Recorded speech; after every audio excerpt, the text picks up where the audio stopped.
Bismillahirrahmanirrahim. Assalamualaikum warahmatullahi wabarakatuh. Waalaikumsalam warahmatullahi Waalaikumsalam wabarakatuh. warahmatullahi wabarakatuh. Bismillahirrahmanirrahim. Alamin. Ini lockdown itu.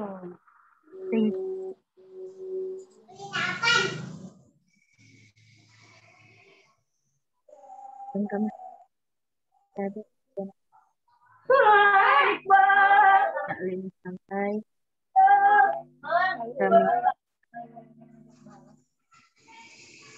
Kami hormati bintang tamu pada malam hari ini, yaitu Ustadz Lora. Yang kami hormati para pengurus dan panitia di tempat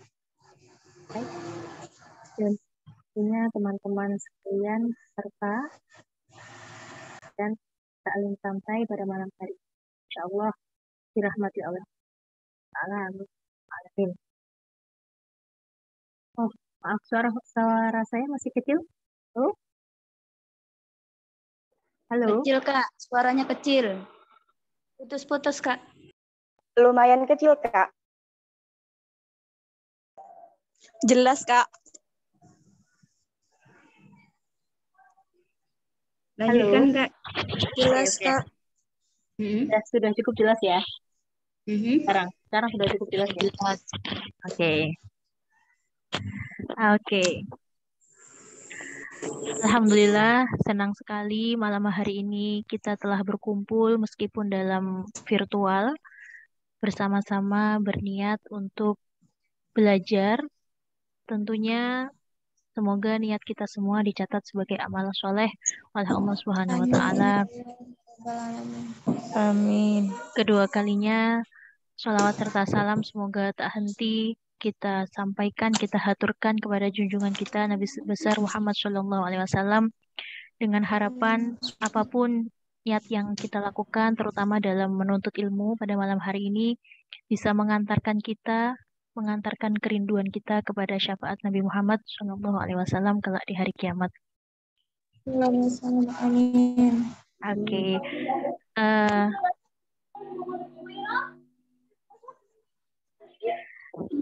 Teman-teman, bagaimana kabarnya malam hari ini? Sehat semua ya? Alhamdulillah. Alhamdulillah, sehat-sehat. Sudah memasuki 10 hari terakhir pada bulan Ramadan. Semoga diberi kelancaran dalam segala. Amin. Amin. Semoga diberi kelancaran dalam berpuasa, dalam sholat tarawih, dalam tadarus Al-Quran, dan lain sebagainya. Ini saya senang sekali karena peserta pada malam hari ini sudah cukup banyak. Terhitung di sini 236. Semoga semakin bertambah sehingga sama dengan anggota di dalam grup ya. Karena ini judulnya taklim santai, jadi saya akan membawanya dengan santai. Sebelumnya saya akan memperkenalkan diri dulu. Nama saya Idina Sabili. Saya mendapatkan amanah dari Ustadzah Diana untuk memandu teman-teman. Semoga bisa membersamai sampai akhir dengan lancar. Marilah acara pada malam hari ini, taklim santai pada malam hari ini kita buka terlebih dahulu dengan bacaan suratul Al-Fatihah dengan harapan segalanya berjalan dengan lancar, tiada halangan suatu apapun, dan kita semua bisa mengambil ilmu yang bermanfaat, bisa mengambil ibroh dari segala yang disampaikan, terutama dari pembicara kita, yaitu Ustadz Lora Ismail nantinya. Al-Fatihah.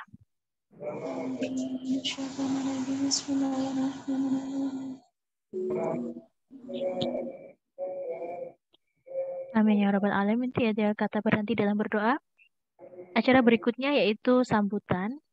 Sambutan dalam hal ini akan disampaikan oleh Ustadz Diana Maratus Salihah kepada beliau selaku founder dari Taklim Santai. Nah, nanti teman-teman bisa menyimak dengan seksama penuturan dari beliau. Sehingga kita bisa lebih mengenal apa sih sebenarnya taklim santai itu, gitu ya. Oke. Maka kepada Ustadzah Diana Maratus Salihah kami silakan. Bismillahirrahmanirrahim. Assalamualaikum warahmatullahi wabarakatuh. Waalaikumsalam warahmatullahi wabarakatuh. Alhamdulillah. Alhamdulillah rabbil alamin. Wassalatu wassalamu ala asyrafil anbiya'i wal mursalin. Sayyidina wa habibina wa syafi'ina Muhammadin wa ala alihi wa sahbihi ajma'in, amma ba'du. Alhamdulillah, yang saya hormati CEO dari Taklim Santai, Ustadz Hanif Firdaus BSC, dan yang saya hormati bintang tamu kami, Ustadz Ismail Al-Khalili, dan yang saya hormati para panitia dan admin Taklim Santai, yang saya hormati para ustazah dan para guru-guru yang hadir, yang saya hormati para syarifah dan masyayikh yang juga hadir pada malam hari ini, dan tak lupa juga yang saya cintai, yang saya sayangi, semua peserta ngaji santai pada malam hari ini. Terima kasih telah bergabung bersama kami. Alhamdulillah, segala puji bagi Allah yang telah mempertemukan kita, yang telah mengumpulkan kita pada 10 akhir bulan Ramadan guna melaksanakan majelis taklim, menuntut ilmu, ngalap berkah, mengambil berkah dari salah satu keturunan Syekhona Khalil yang sudah tidak asing lagi. Insya Allah Syekhona Khalil termasuk waliullah di tanah air ini. Semoga dari cucu anak keturunan beliau kita mendapatkan berkah dengan hadirnya kita pada Zoom meeting pada malam hari ini. Salawat serta salam selalu tercurah limpahkan kepada kekasih kita, kepada junjungan kita, suri tauladan kita, Rasulullah Muhammad Sallallahu Alaihi Wasallam, yang mana syafaatnya lah yang akan menyelamatkan kita nanti di hari kiamat. Dan semoga dengan kita membanggakan Rasulullah, dengan kita menyenangkan hati Rasulullah, menyambung lisan Rasulullah, meneruskan dakwah Rasulullah, bahwasanya dengannya kita hadir pada malam hari ini, semoga kelak kita mendapatkan syafaat Rasulullah. Semoga kita nanti juga mendapatkan minuman telaga kausar dari tangan yang mulia, tangan Rasulullah Shallallahu Alaihi Wasallam. Amin. Pertama, sebelumnya perkenalkan dulu, izinkan saya memperkenalkan diri. Saya sebagai founder Taklim Santai. Perkenalkan, nama saya Diana Mar'al Soleha LC. Alhamdulillah, saya pernah menuntut ilmu di Pondok Darul Lughah wa Dakwah Pasuruan Bangil selama kurang lebih 6 tahun sejak lulus SD, jadi MTS dan MA. Kemudian alhamdulillah lanjut lagi kuliah ke negeri Yaman, tepatnya di Universitas Al-Ahqaf di Mukalla. Alhamdulillah selama 4 tahun menyelesaikan S1 di sana. Kemudian kembali lagi ke tanah air dan meneruskan sedikit ilmu yang didapatkan dari guru-guru saya. Kemudian yang kedua, saya ingin memperkenalkan Taklim Santai kepada antum semua. Apa sih Taklim Santai itu? Sini saya akan share foto biar lebih jelasnya. Jadi ini Taklim Santai. Apa itu Taklim Santai? Jadi taklim santai itu adalah sebuah atau semacam platform untuk belajar ilmu fikih dasar, yaitu fikih mazhab Syafi'i. Nah, ini kelas taklim ini dikhususkan untuk wanita muslimah saja. Kenapa kok wanita muslimah? Ya, karena saya selaku founder seorang muslimah dan memang tujuan kami membuka kelas taklim santai ini untuk wanita muslimah yang mau belajar fikih dasar dengan santai, dengan kesibukan yang bermacam-macam. Di antara alumni kami, alhamdulillah, banyak ibu rumah tangga yang tentunya sudah kita tahu mereka sibuk dengan anak-anaknya, sibuk dengan juga pekerjaan rumah dan suaminya. Kemudian juga ada ustazah-ustazah senior dan guru-guru, mahasiswa, pelajar, bahkan ada juga yang ASN atau apa namanya pegawai negeri, alhamdulillah macam-macam. Jadi dari berbagai kalangan telah menjadi alumni taklim santai, belajar bersama kami di taklim santai. Kemudian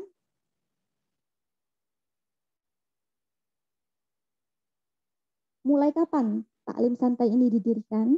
Jadi alhamdulillah pertama kali kami membuka kelas taklim santai itu pada bulan Oktober tahun 2021. Jadi artinya ini sudah berjalan dari bulan Oktober tahun 2021 sampai saat ini. Jadi bulan Oktober itu kami membuka kelas taklim santai batch yang pertama. Nah, kemudian apa saja materi yang kami bahas?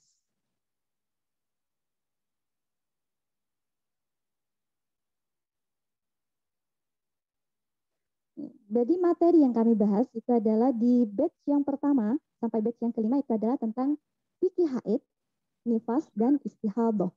Kemudian di batch yang keenam, tepatnya di bulan Sya'ban sebelum Ramadan, itu kita membahas tentang fikih puasa. Dan di bulan Ramadan ini kita membuka daurah Ramadan yang isinya itu mujahadah atau tirakat atau apa namanya ya, riyadhah untuk lebih semangat beribadah ketika bulan Ramadan. Nah, di situ juga kita membahas tentang fikih taharah. Kemudian yang terakhir,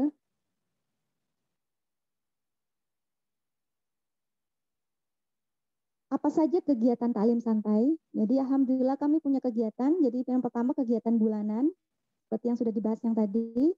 Batch yang pertama, kedua, ketiga, keempat, kelima, keenam. Dan daurah Ramadan itu kegiatan taklim bulanan. Kemudian kami juga ada ngaji santai atau biasa kita dikenal dengan kajian online seperti malam hari ini via Zoom atau kadang cukup via WhatsApp, tergantung bintang tamu yang kami undang. Mau memilih Zoom atau memilih grup WhatsApp. Kemudian kami juga mengadakan sayembara fikih yang tentunya alhamdulillah ada sedikit kenang-kenangan hadiah untuk para pemenang sayembara fikih. Ini pertama kami laksanakan perdana pada bulan Ramadan tahun ini beberapa minggu yang lalu. Alhamdulillah sudah terlaksana. Ini 3 kegiatan kami dan insya Allah kegiatan-kegiatan berikutnya akan kami update terus di Instagram resmi Taklim Santai Official. Jadi itu mungkin sekian sekilas tentang informasi Taklim Santai Official dari saya selaku founder Taklim Santai. Dan kepada teman-teman mohon doanya semoga Taklim Santai terus memberikan manfaat, terus istiqomah. Amin. Dan bermanfaat untuk umat, khususnya umatnya Rasulullah, karena tujuan kami tak lain adalah untuk membahagiakan hati Rasulullah, untuk menyenangkan hati Rasulullah. Dengan begitu semoga menjadi amal jariah, semoga dengan begitu kami mendapatkan kalnai meninggal dalam keadaan husnul khatimah. Amin. Itu saja harapan kami. Mungkin cukup sekian sambutan dari saya. Sekali lagi terima kasih kepada semua peserta yang sudah bergabung bersama kami, yang sudah memilih untuk belajar bersama kami pada malam hari ini. Semoga kita kita bertemu lagi di taklim santai berikutnya, baik taklim santai bulanan, baik dalam ngaji online atau sayembara fikih. Terus jangan ketinggalan update di Instagram kami, terus pantau, insya Allah kami akan kegiatan-kegiatan berikutnya akan kami update terus. Terima kasih. Sebelumnya kami mohon maaf apabila banyak salah, apabila ada kekurangan, apabila ada kesalahan dalam acara malam hari ini. Saya selaku founder dengan rendah hati memohon maaf yang sebesar-besarnya, berterima kasih yang setulus-tulusnya kepada semua peserta. Demikian dulu. Wabillahi taufiq wal hidayah, wabiridha wal inayah. Wassalamualaikum warahmatullahi wabarakatuh. Waalaikumsalam warahmatullahi wabarakatuh. Terima kasih banyak kami haturkan pada Ustazah Diana Maratus Solihah. Memasuki acara berikutnya, yaitu acara inti dari ngaji santai, yaitu ngaji santai bareng Ustadz Lora ya, namanya Ustadz Lora Ismail Al-Khalili. Mohon maaf, apakah beliau sudah bergabung? Sepertinya beliau masih belum bergabung, mungkin sebentar lagi. Jadi kepada teman-teman mohon tunggu sebentar, mohon maklumi karena beliau habis acara haul tadi. Jadi mohon sabar sebentar dulu. Nanti tim kami akan menghubungi Ustadz apakah sudah bersedia atau masih menunggu waktu sebentar. Tunggu sebentar ya. Yep. Jadi teman-teman yang sudah pada hadir, apakah sudah pada mengenal siapa sih sebenarnya Ustadz Lora Ismail Al-Khalili ini? Alhamdulillah sudah kenal, insya Allah. Alhamdulillah, sebagian besar sepertinya sudah pada mengenal ya. Jadi sudah semakin tidak sabar ini menunggu kehadiran beliau. Nah, ini saya akan bantu sedikit membacakan profilnya, begitu ya Ustazah Diana ya.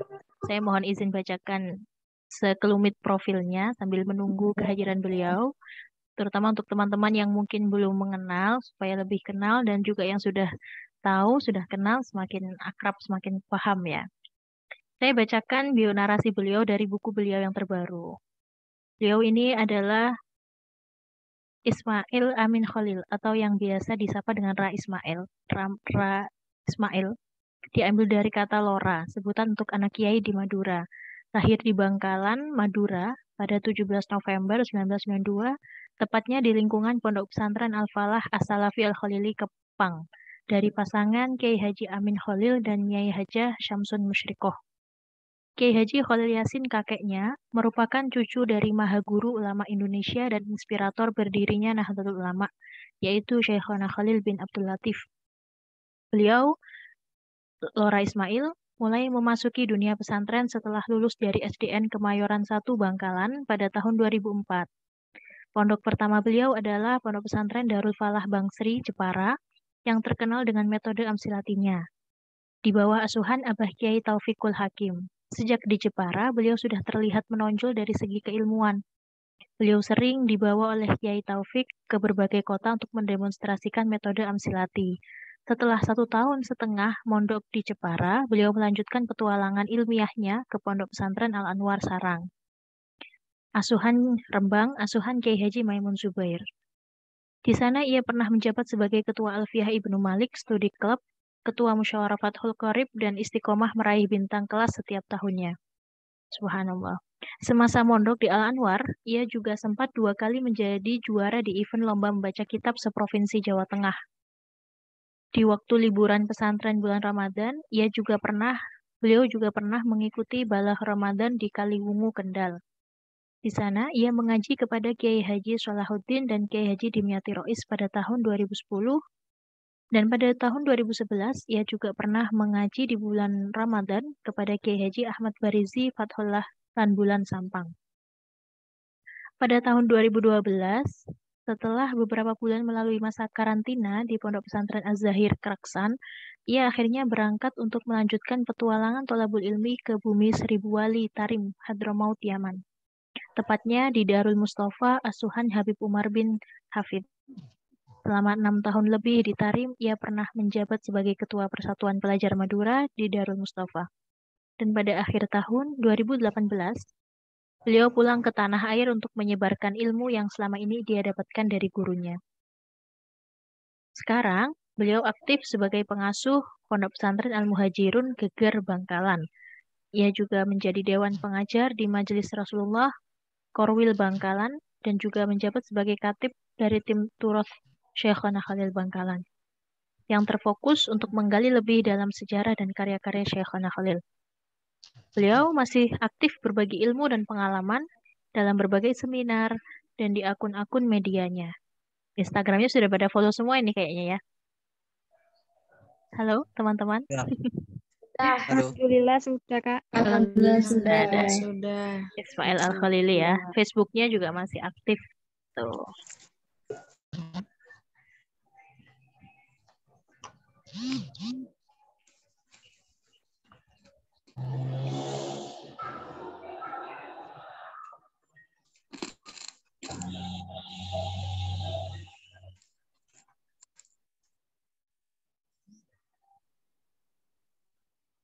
Ya Allah.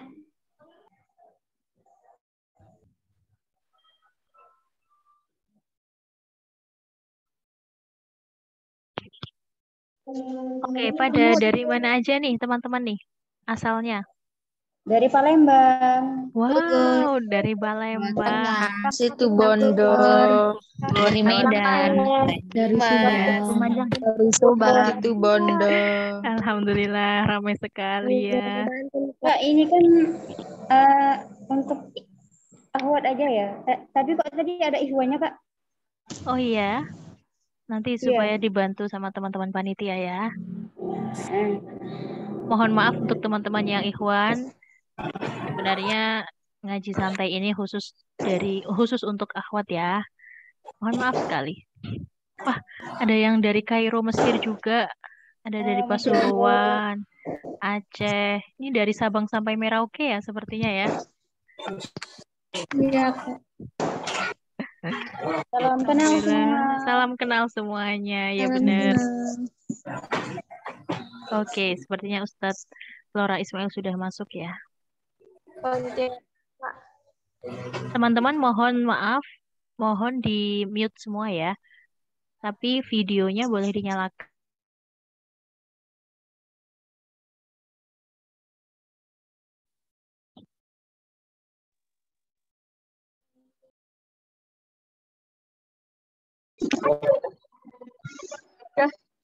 Ini mau dipotong?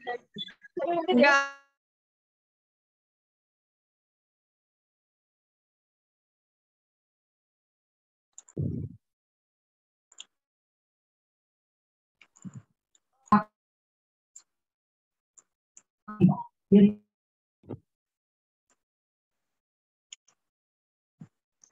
Assalamualaikum, Lora Ismail. Mohon maaf masih di mute. Oke. Assalamualaikum, Ustadz Lora. Saya panggilnya Ustadz Lora nih.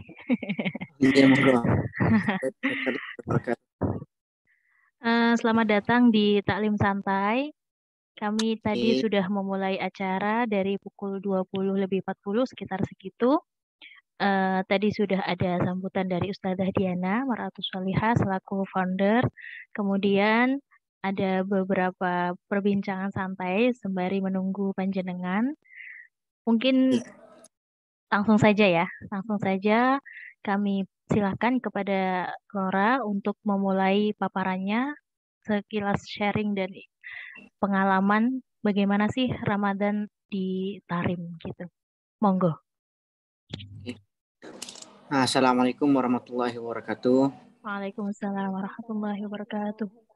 Bismillahirrahmanirrahim. Wala haula wala quwwata illa billahil aliyyil azim. Subhanaka la ilma lana illa ma 'allamtana innaka antal alimul hakim. Alhamdulillah wa kafa wa salatu wassalamu ala sayyidina al-Mustafa sayyidina wa maulana wa habibina wa syafi'ina wa qurrati a'yunina Muhammad wa ala alihi wa ashabihi ahli sidqi wal wafa ma ba'du.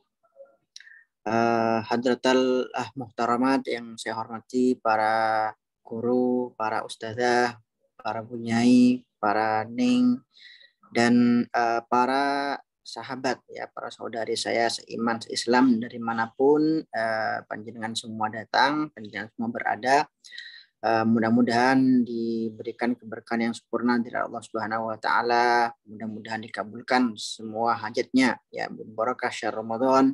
Dan mudah-mudahan dengan acara kali ini ya, acara kajian ilmiah kali ini yang meskipun secara virtual, dengan barakah rasa cinta kalian semua kepada Kota Tarim, mudah-mudahan yang punya niat ya, punya cita-cita untuk berziarah ke Kota Tarim atau menuntut ilmu di Kota Tarim, mudah-mudahan dikabulkan oleh Allah Subhanahu wa taala hajatnya, amin Allahumma amin.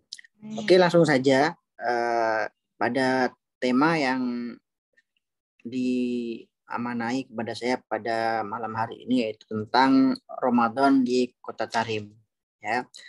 Dan tentunya tentang untuk membahas yang masalah ini saya perlu mengingat-ingat lagi tentang bagaimana suasana Ramadan di Kota Tarim, karena saya sudah lumayan lama ya, sudah sekitar 4 tahun ini atau 5 tahun ini tidak pernah merasakan suasana Ramadan di Kota Tarim, karena saya pulang dari Tarim ya, pulang nihai, safar nihai itu pada tahun 2018 akhir. Nah, jadi pada tahun 2019, 2020, 2021 dan 2022 ini saya tidak merasakan atmosfer Ramadan di Kota Tarim. Tapi saya mungkin ada banyak yang pernah baca buku saya, catatan dari Tarim. Ya, di situ saya menulis satu catatan tentang Ramadan ya, penuh berkah di bumi seribu wali. Di situ saya awalnya mengutip ucapan Syekh Ibnu Athaillah Sakandari yang mengatakan, rubbama kunta musian fa'arakal ihsan minkah ya fa'arakal ihsana minkah suhbatuka liman huwa aswa'u haram minkah. Sering kali ya, kita ini sebenarnya nggak baik ya, sebenarnya perbuatan kita ini belum bisa dikatakan sebagai perbuatan yang baik ya. Akan tetapi gara-gara kita ini berkumpul dengan orang yang keadaannya lebih buruk daripada kita ya, yang mana keadaan misalkan ibadahnya lebih buruk daripada kita, maka kita merasa bahwa diri kita ini sebagai orang baik. Mengapa? Karena teman kita ini lebih buruk daripada kita ya. Teman kita ini mungkin ya orangnya pemalas, ahli maksiat dan lain sebagainya. Akhirnya meskipun kita ini bukan orang baik, kita merasa bahwa kita ini sedang baik-baik saja. Mengapa? Karena lingkungan kita itu adalah lingkungan yang tidak baik, yang sehingga membuat kita mudah merasa puas ya, dengan ibadah yang mungkin hanya tidak seberapa, dengan ilmu yang mungkin hanya tidak seberapa. Nah, di Tarim itu tidak seperti itu ya. Kalau saya ceritakan atmosfer di Tarim ini, atmosfer Ramadan di Kota Tarim ini benar-benar sangat terasa, benar-benar sangat kental. Ya, saya masih ingat sampai sekarang ketika menyambut pada waktu itu ya, ketika kami ini menyambut datangnya bulan Ramadan. Nah, kebetulan pada waktu itu Istiqmal ya. Istiqmal kalian semua tahu bahwa dalam agama Islam ini kan ada penetapan awal Ramadan itu ada kalanya dengan ru'yat ya. Nah, ketika tidak hasil ru'yat, tidak berhasil, hilal tidak bisa terlihat pada malam 29, maka Istiqmal ya. Maka Ramadan ini maka Sya'ban ini disempurnakan menjadi 30. Nah, pada waktu itu ini kan sudah pasti nih, besok nih adalah Ramadan. Artinya udah pasti nih maghrib nanti ini kita akan memasuki malam pertama bulan Ramadan. Nah, itu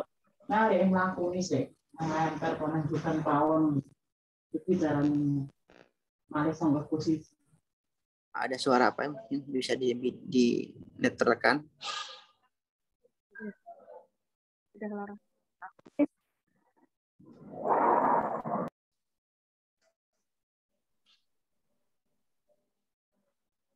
Oke, saya lanjut ya.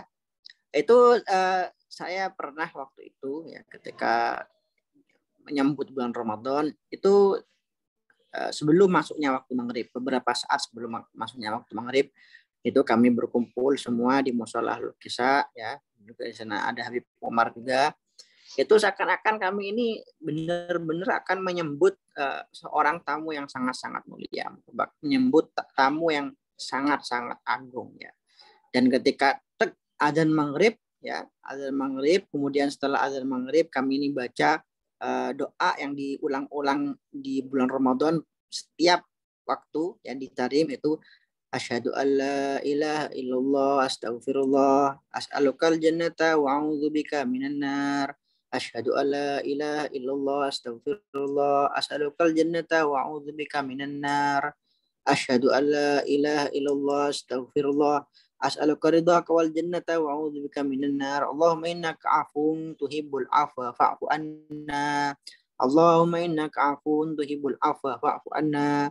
Allahumma innaka 'afuwun tuhibbul 'afwa fa'fu anna ya karim. Nah, ini adalah doa yang menjadi syiar Ramadan ditarim setiap tahunnya. Diulang-ulangi mungkin setiap sholat ya, atau mungkin doa ini diulang-ulangi mungkin sehari ini bisa ratusan kali ya. Ini syiar Ramadan di Kota Tarim. Kalau kita kan biasanya bacanya cuma habis sholat witir aja nih ya. Kalau di sana enggak. Setiap habis maghrib baca doa ini juga, habis sholat isya, habis sholat subuh. Doa ini terus diulang-ulang, Jadi saya pernah mengatakan bahwa Ramadan di Tarim ini merupakan salah satu yang terbaik di dunia.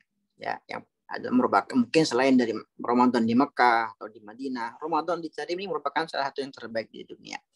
Mengapa? Karena sekali lagi apa yang ada di Tarim ini seakan-akan memang membuat seseorang ini menyadari bahwa bulan Ramadan ini memang benar-benar bulan ibadah ya. Jadi bagi penduduk Kota Tarim dan bagi orang yang ada di Kota Tarim, ini Ramadan ini memang hanya untuk ibadah dan ibadah. Ya. Dan mereka memang benar-benar memperlakukan Ramadan seperti itu. Ya. Tidak seperti kita yang mengatakan marhaba ya Ramadan, kita mengatakan bulan Ramadan bulan mulia ya. Syahrul Mubarak, bulan Ramadan, bulan penuh keberkahan. Tapi kita mengatakan itu hanya secara lisan saja, kan banyak. Secara lisan kita mengiyakan, tapi sikap kita bertentangan dengan ucapan kita. Sikap kita tidak seakan-akan tidak mempercayai bahwa Ramadan ini bulan yang penuh berkah, bulan ibadah, bulan baca Quran, bulan untuk meninggalkan maksiat dan lain sebagainya. Nah, ini apa ya?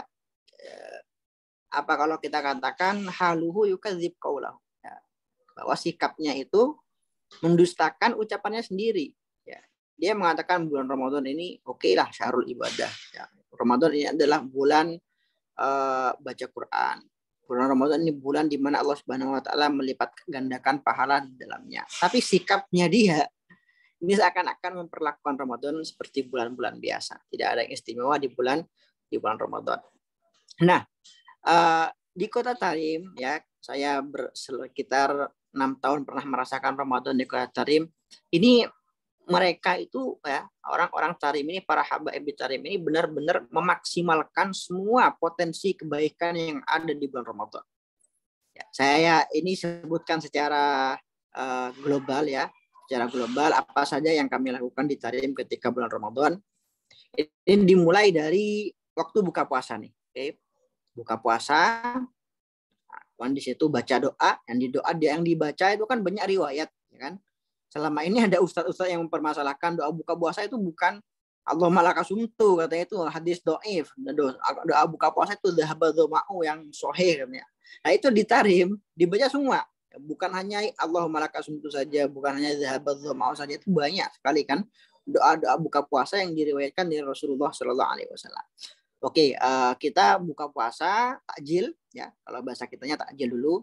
Nah, habis takjil kita jamaah sholat maghrib, kemudian apa? Kita sholat tasbih ya. Kita sholat tasbih. Semua mungkin banyak yang udah tahu tentang sholat tasbih, itu 4 rakaat. Yaitu setiap berdiri setelah Fatihah baca subhanallah alhamdulillah wala ilaha illallah akbar sebanyak 10 kali ya. Kemudian ketika rukuk juga, ketika sujud juga. Ya, sholat tasbih ini adalah sholat yang penduduk Tarim kebanyakan lakukan, yang kami lakukan pada waktu itu khusus pada bulan Ramadan. Khusus pada bulan Ramadan. Ini sholat tasbih. Ini ada hadisnya. ya, perintah Rasulullah SAW kepada Sayyidina Abbas, ya, paman beliau. Di situ Rasulullah mengatakan, wahai pamanku Abbas, jika engkau jika mampu melakukan sholat ini setiap hari, maka lakukanlah. Jika tidak mampu, maka minimal lakukanlah 1 kali dalam 1 minggu. Kalau tidak mampu, lakukanlah 1 kali dalam 1 bulan. Kalau tidak mampu, lakukanlah 1 kali dalam 1 tahun. Nah, sholat tasbih ini oleh para habaib tarim ini diletakkan pada bulan Ramadan, bulan di mana Allah Subhanahu wa taala melipat gandakan pahala kebaikan di bulan Ramadan. Oke.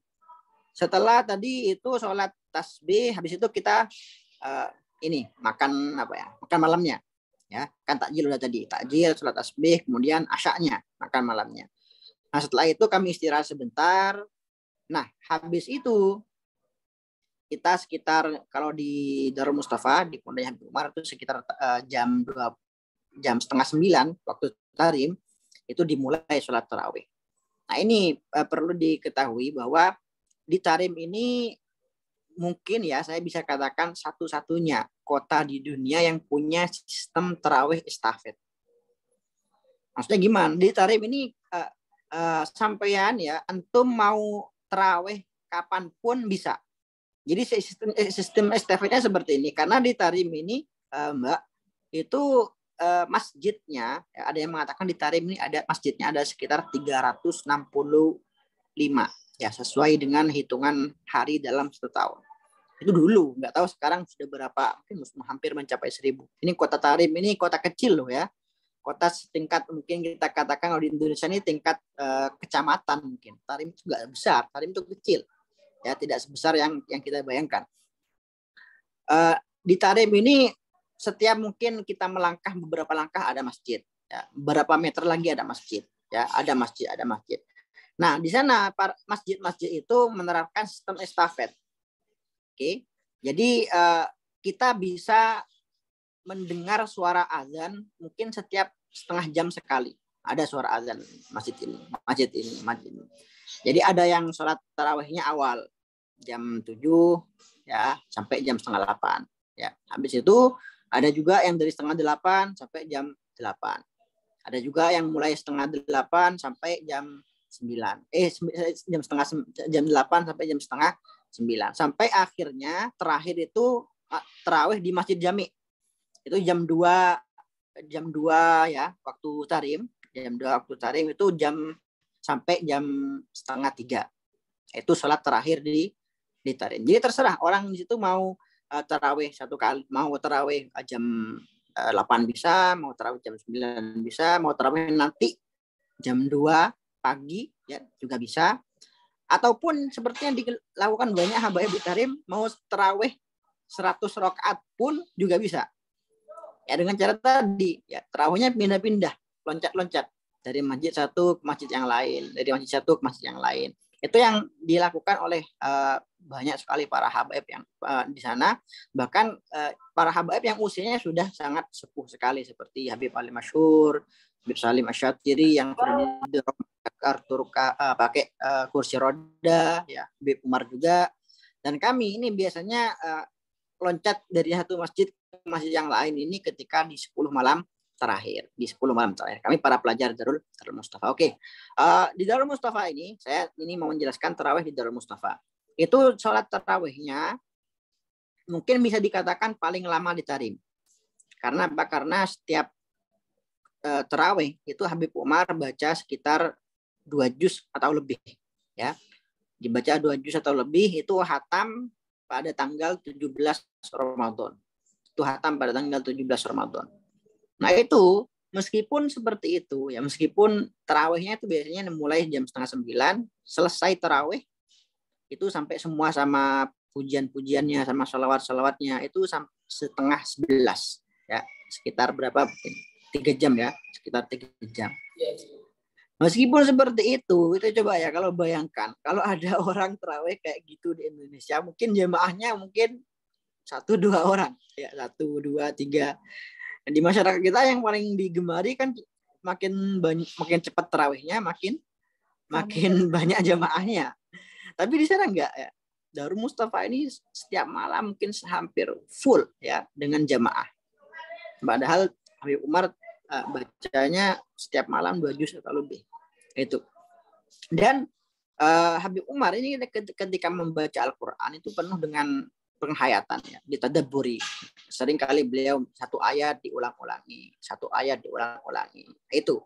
Jadi para jamaah itu juga merasakan kesyahduan ya, merasakan kesyahduan ketika melewati ayat-ayat yang di situ ada ancaman atau ayat-ayat yang di situ ada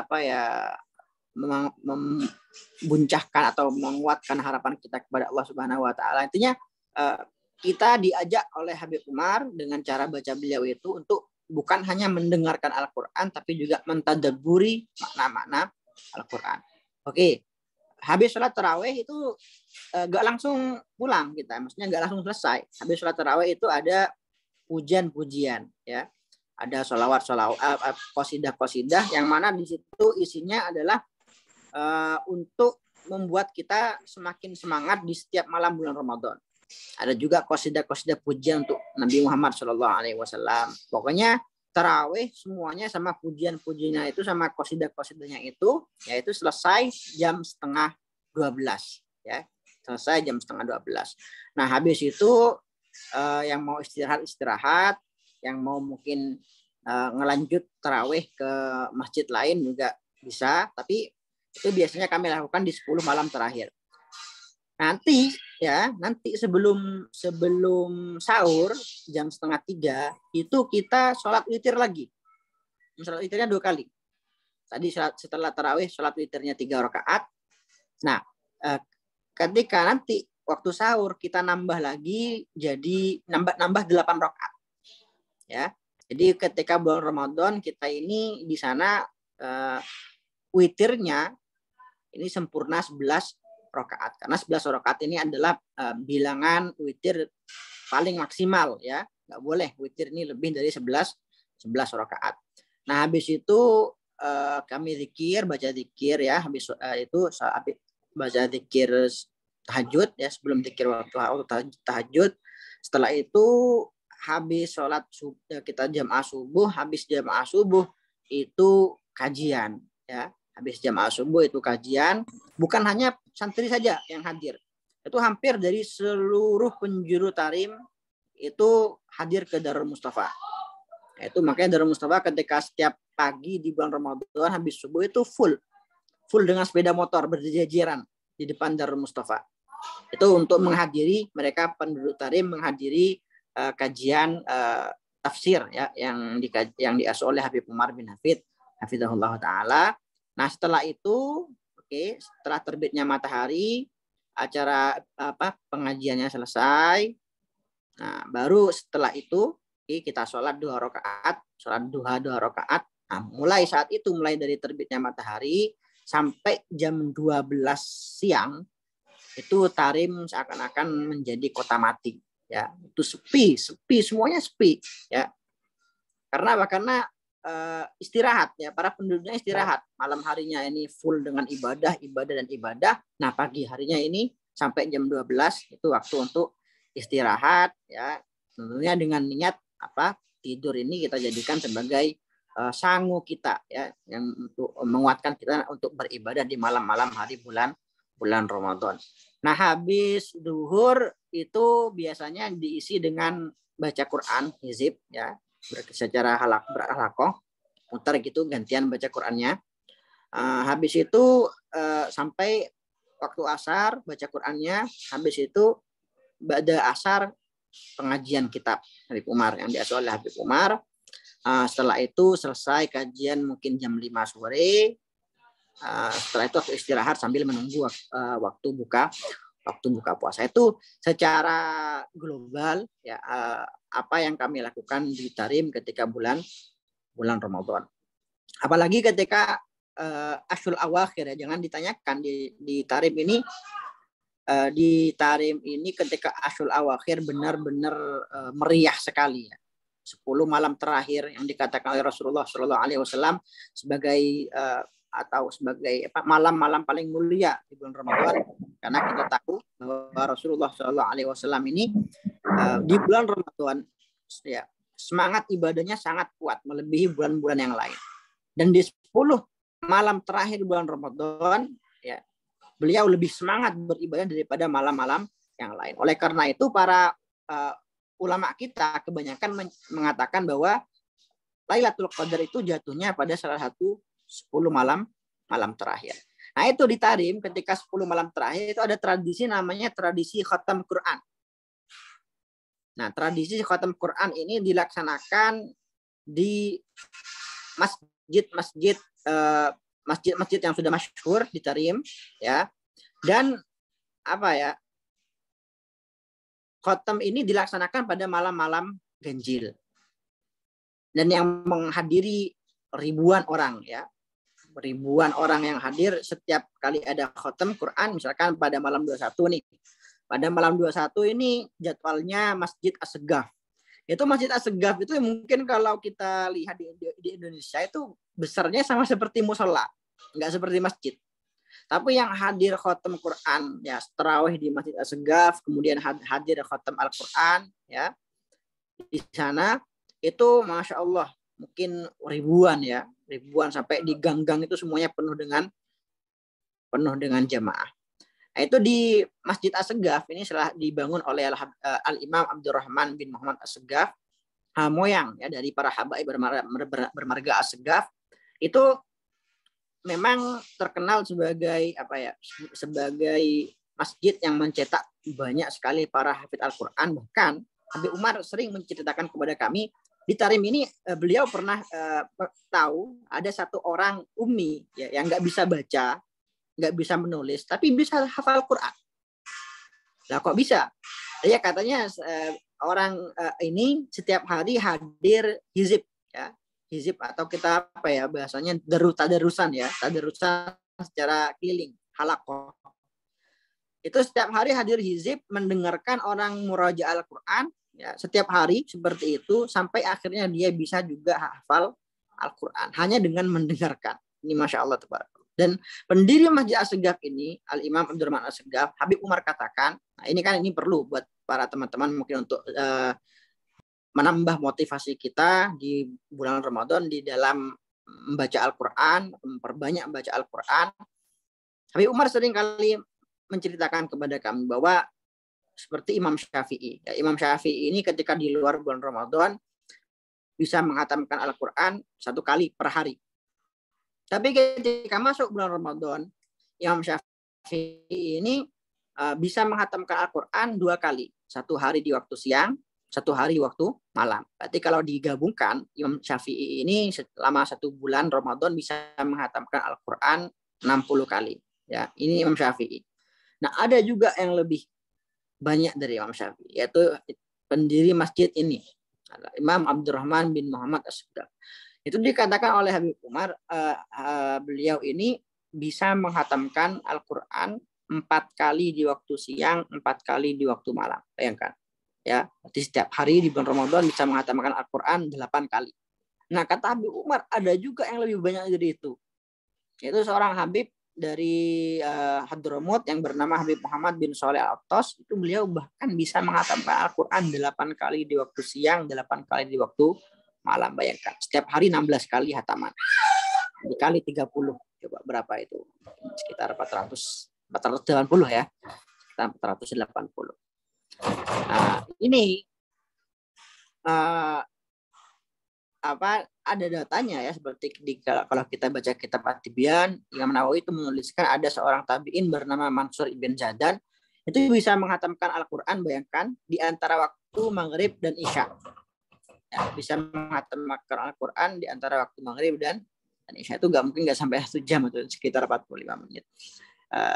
Jadi saya menyampaikan cerita ini bukan kok mengajak para sahabat panjenengan semua ya, para kalian semua untuk sama seperti mereka persis ya, nggak mungkin ya, nggak mungkin. Cuma ayolah kita ini yang mungkin belum hatam sampai sekarang, mungkin dapat separuh ya, minimal kita punya target di bulan Ramadan ini, di bulan Al-Quran ini, minimal kita bisa menghatamkan Al-Quran meskipun hanya satu.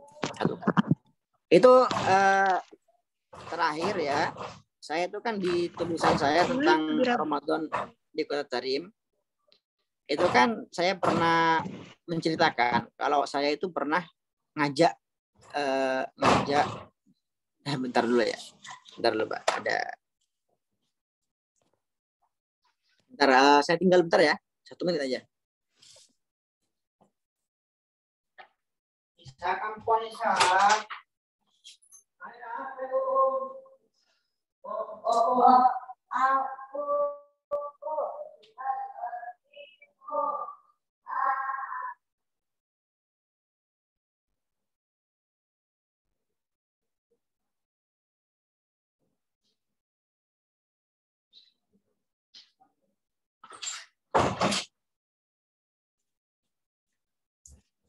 Ya Rabbi ya Karim.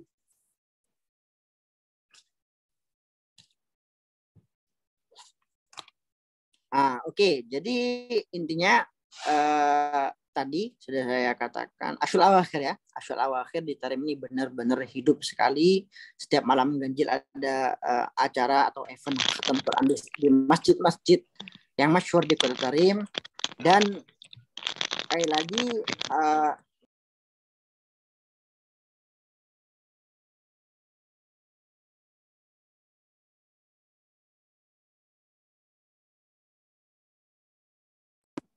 oke. Sekali lagi di Ashurul Awakhir ini para habaib Tarim yang saya tahu guru saya Habib Umar bin Hafid Hafizahullah Ta'ala itu beliau di 10 malam terakhir ini memaksimalkan semua potensi kebaikan yang ada di yang bisa beliau lakukan ya, memaksimalkan semua potensi kebaikan yang bisa beliau lakukan. Jadi di malam 10 terakhir itu beliau ya baca Quran, ya beliau ya hadir tarawih, ya beliau ya ziarah maksudnya berkunjung ke orang-orang alim, menjenguk orang sakit ya. Pokoknya setiap kebaikan, semua jenis kebaikan itu oleh beliau dilakukan pada 10 malam terakhir. Apapun itu kebaikannya ya. Saya itu sering kali ikut beliau di malam-malam genap ya, karena kalau malam-malam ganjil itu pasti beliau mengajak para santri beliau untuk tarawih dari satu masjid ke masjid yang lain ya. Itu tapi kalau malam-malam genap itu biasanya beliau gak ngajak para santri, tapi saya sering kali ikut beliau di malam-malam genap. Itu beliau saya tahu sendiri ya, sholat di masjid ini, pindah lagi ke masjid yang lain, kemudian berziarah atau berkunjung ya, bertamu ke rumah orang alim, bertamu ke rumah tokoh para habaib yang sepuh, kemudian pindah lagi jenguk orang sakit. Nah itu sampai masuk waktu sahur ya. Dan menurut saya Habib Umar ini ketika bulan puasa ya, saya mungkin bisa dikatakan nggak bohong ya kalau saya katakan Habib Umar ini di bulan puasa ini mungkin nggak tidur sama sekali ya, nggak tidur sama sekali. Karena kalau kita pikir tidurnya itu kapan ya, waktunya semuanya diisi dengan ibadah, waktunya semuanya diisi dengan kebaikan. Mungkin itu yang bisa saya sampaikan sekilas tentang apa yang masih saya ingat tentang Ramadan di Kota Tarim. Selebihnya mungkin bisa kita bahas di sesi tanya jawab. Terima kasih banyak Ismail, cerita nostalgia ya, karena penjelasan. Monggo teman-teman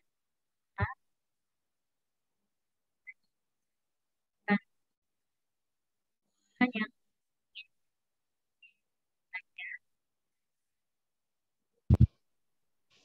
Bismillahirrahmanirrahim.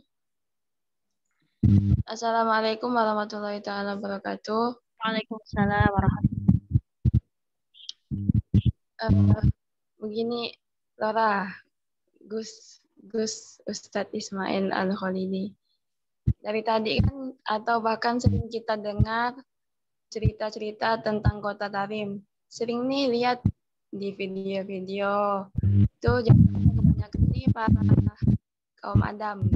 Nah, pertanyaannya, kaum wanita itu sholat di mana? Terus yang kedua, bolehkah wanita, kan anak pernah mendengar nih dari salah satu ustazah di Tarim, perempuan itu sholatnya di rumah. Nah, misalkan anak sekarang kan di Indonesia, misalkan sholat di rumah sendirian, gimana tuh Lora, boleh nggak? Nasihat dan doa dari antum, Lora. Ismail, Ana Toribah min Buntianak, Kalimantan Gorbiyah. Syukron, jazakumullah khairan jaza. Terima kasih. Dengan Kak siapa tadi ya? Kak Iva Salsabila. Kak Iva Salsabila. Silakan langsung dijawab atau dikumpulkan dulu, Lora? Mungkin dijawab langsung juga apa? Ya, langsung aja. Monggo. Pertanyaannya bisa diulang. Oke. Tadi yang ditanyakan sama Kak Iva, yang beliau tahu dari cerita itu, gimana sih yang tadi diceritakan, yang tadi diceritakan sama Lora itu kan sholatnya para ikhwan, para santri-santrinya Habib Umar yang teman-temannya, bagaimana kalau yang akhwat gitu. Terus kalau misalkan di Indonesia sendiri tuh bagaimana ketika kita ingin sholat, apakah lebih utama sholat di masjid berjamaah atau di rumah saja? Karena ada beberapa referensi yang mengatakan lebih baik di rumah. Mungkin. Monggo. Oke. Jadi di Tarim itu akhwat sholat di rumahnya masing-masing, ya, berjamaah di rumah mereka masing-masing. Kalau seperti di Darul Zahra, ya, itu mereka bermakmum ke Habib Umar, itu ikut mazhab Maliki. Jadi Darul Zahra ini posisinya lebih maju dari Darul Mustafa. Tapi ketika sholat tarawih, mereka itu makmumnya kepada Habib Umar lewat video, ya, lewat streaming. Itu bisa diperbolehkan jika mengikuti mazhab Maliki. Jadi mereka para akhwat di Tarim itu sholatnya di rumah mereka masing-masing, ya, berjamaahnya di rumah mereka masing-masing. Nggak ada di sana sholat tarawih wanita satupun seorang wanita yang sholat di masjid, setahu saya tidak pernah ditemukan, ya. Karena sekali lagi perempuan di Tarim itu jarang sekali keluar rumah, ya, jarang sekali keluar rumah. Mungkin kalau keluar rumah itu ketika ada hajat tertentu, contohnya mungkin mau belanja ke pasar, bahkan di Tarim itu yang belanja untuk kebutuhan sehari-hari itu suaminya, bukan istri, ya. Jadi suami yang belanja ini, belanja itu. Bahkan di pasar kota Tarim itu ada pasar yang linisa, khos linisa, ya, pasar khusus untuk perempuan saja. Karena memang di situ tradisi di kota Tarim, para wanitanya ini memang dari dulu, ya, sampai sekarang jarang sekali keluar, ya, jarang sekali keluar karena memang adat di kota Tarim seperti itu, ya. Selain juga karena mungkin rasa malu mereka yang sangat besar, ya, sehingga merasa mungkin malu, merasa tidak nyaman jika sering bertemu dengan para lelaki. Berkaitan dengan apa tadi sholat jamaah, ya, saya katakan bahwa kalau yang dikatakan tadi perbandingannya sholat sendiri di rumah dengan sholat jamaah di masjid, jelas saya utamakan sholat jamaah di masjid, ya, jelas sholat jamaah di masjid. Tapi dengan syarat, dengan ketentuan, ya, yang telah ditentukan oleh para ulama kita. Silakan sholat di masjid, tidak apa-apa, ya. Bagi para wanita mau sholat tarawih di masjid seperti di negara kita nggak masalah, nggak ada larangan, asalkan di situ, ya, di situ para wanita, panjenengan semua, kalian semua ini tetap memegang teguh tuntunan yang selama ini diajarkan oleh syariat Islam, itu tidak berhias yang berlebihan, tidak memakai minyak wangi yang baunya bisa dicium oleh orang lelaki non mahramnya, dan lain sebagainya, seperti itu. Untuk nasihat bagi bagi seorang penuntut ilmu, ya, saya sering kali mengatakan kepada para santri, para santriwati yang masih menuntut ilmu, nasihat saya, Al ilmu la yu'tika ba'dah ya, hatta tu'tiya nafsaka kullak. Bahwa ilmu itu tidak akan memberikan separuhnya kepada kamu ya, sampai engkau memberikan seluruh kekuatanmu untuk ilmu, seluruh pikiranmu untuk ilmu, dan seluruh jiwa ragamu untuk ilmu. Jadi masa-masa thalabul ilmi ini atau masa-masa mencari ilmu ini harus kalian maksimalkan sebaik mungkin, karena sekali lagi ya, masa-masa mencari ilmu itu sampai kapanpun tidak akan bisa terulangi lagi. Ya. Ini masa-masa emas ya, masa-masa emas bagi kalian, yaitu masa-masa di mana kalian ini fokus untuk bisa mencari ilmu. Kalau udah kayak saya sekarang udah berhenti ya, misalkan udah berhenti, udah sibuk ngurusin istri, sibuk ngurusin anak, ini itu. Ya, ini udah sulit ya, mau ngaji atau mau mendapatkan ilmu ini sulit ya. Alhamdulillah terbantu dengan ngajar dan lain sebagainya, tapi untuk fokus ngaji seperti kalian ya, fokus belajar agama seperti kalian ini sudah tidak bisa lagi seperti itu. Baik, terima Mungkin kasih Laura. Terima kasih, semoga bisa menjawab Kak Iva Salsabila dari Pontianak. Berikutnya Kak Nur Azizah, monggo. Baik, sebelumnya mohon maaf Laura izin bertanya. Tentang Ashrul Awakhir di Tarim sana, kan tadi Laura sempat menceritakan, juga memaparkan bahwasannya di Tarim lebih diutamakan di Ashrul Awakhir. Apakah ketika malam-malam yang lain tidak terlalu dominan seperti Ashrul Awakhir, sehingga di Ashrul Awakhir saja yang dimaksimalkan, atau seluruh malam Ramadan itu dimaksimalkan, akan tetapi hanya di Ashrul Awakhir lebih sangat daripada malam-malam Ramadan sebelumnya. Karena kan kita tahunya dari 10 hari pertama itu seperti mendapatkan rahmat, kemudian 10 hari kedua mendapat ampunan, dan seterusnya, Laura. Mohon penjelasannya. Terima kasih.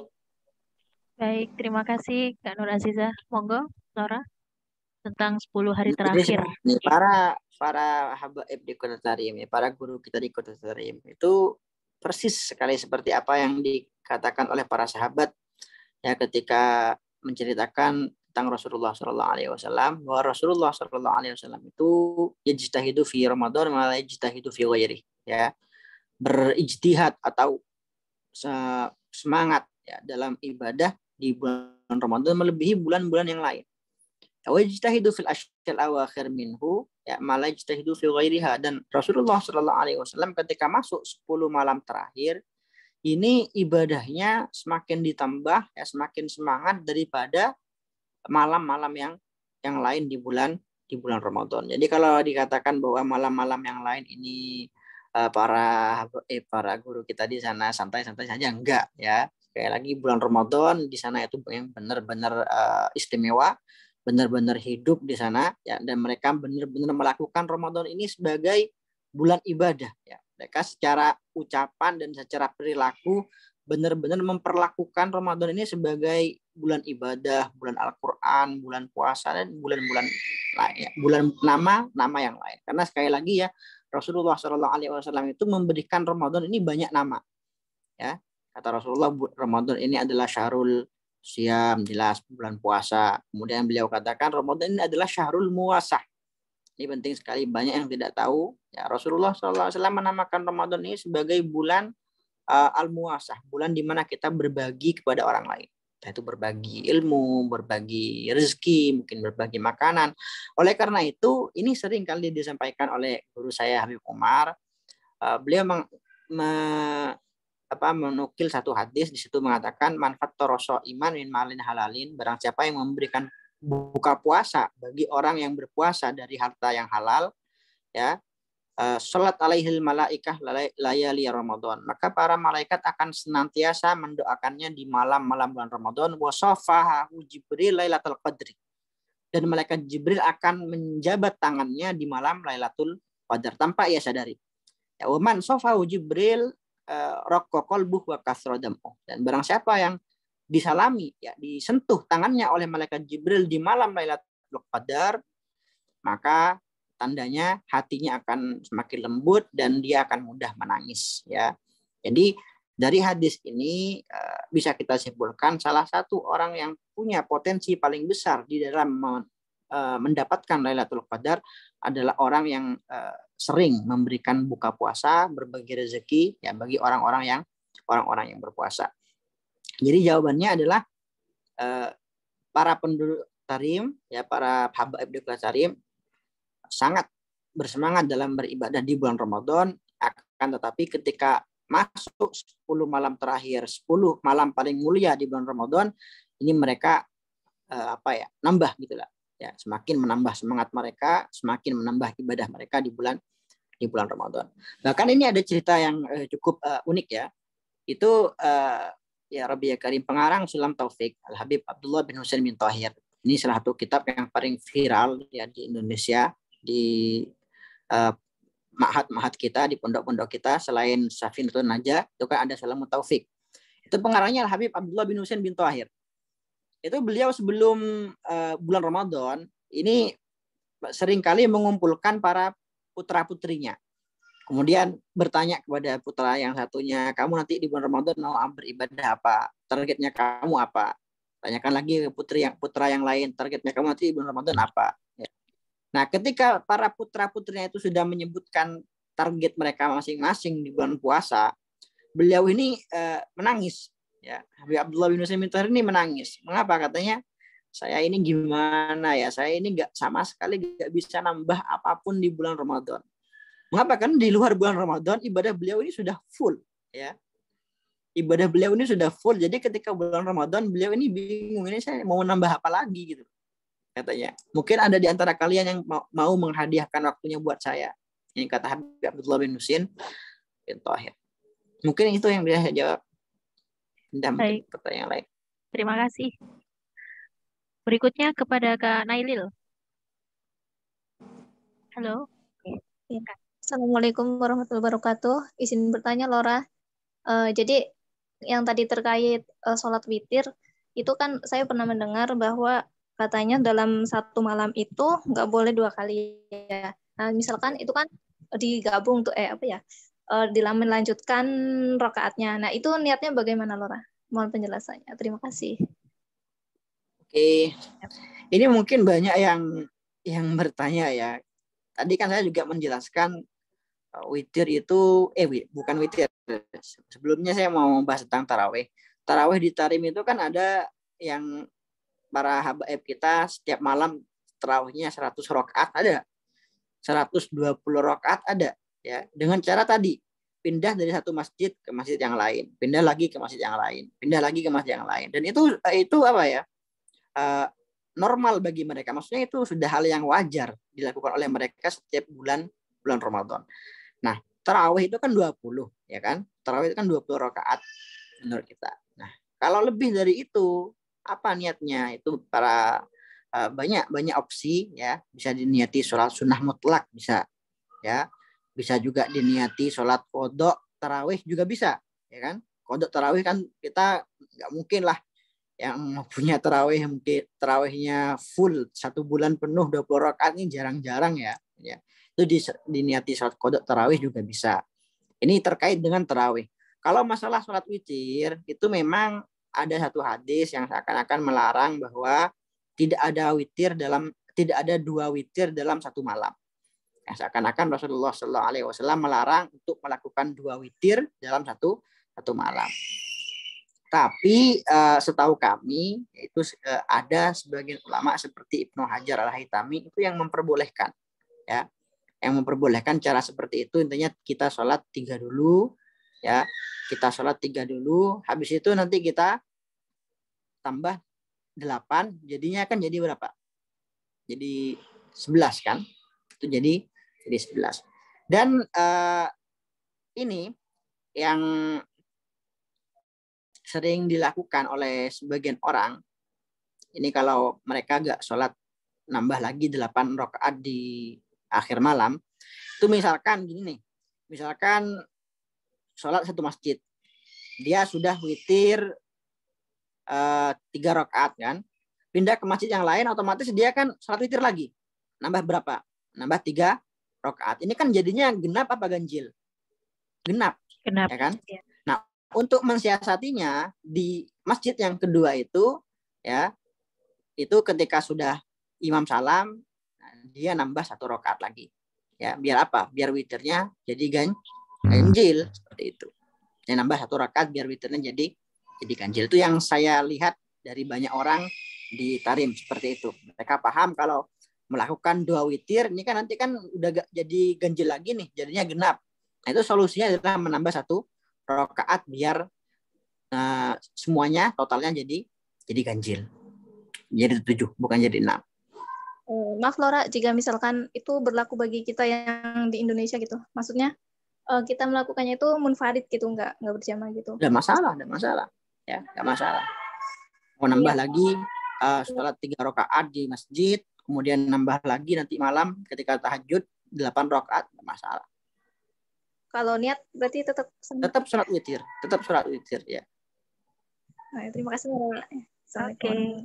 Waalaikumsalam. Berikutnya ke Khalifatul Khairah.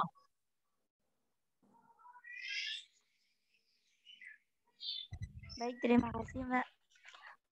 Untuk waktunya, saya mau bertanya terkait dengan lingkungan yang lebih buruk dari kita, kayak yang tadi seperti yang Laura tadi katakan ya, yang membuat kita itu merasa lebih baik gitu. Jadi kalau seperti saya berada di lingkungan perkuliahan, di situ kan kayak ada banyak berbagai orang gitu. Bagaimana upaya kita agar menjaga iman kita yang setiap harinya itu naik turun gitu. Oke. Dan mengingat lagi kita itu kalau dibandingkan dengan wanita-wanita yang ada di Tarim itu sangatlah jauh gitu loh. Langsung bisa dijawab, Laura. Jadi seperti ini, saya itu sering kali menceritakan tentang wanita di Kota Tarim ya. Saya pernah menulis itu di Instagram tentang keteladanan istri Habib Umar, Babah Nur.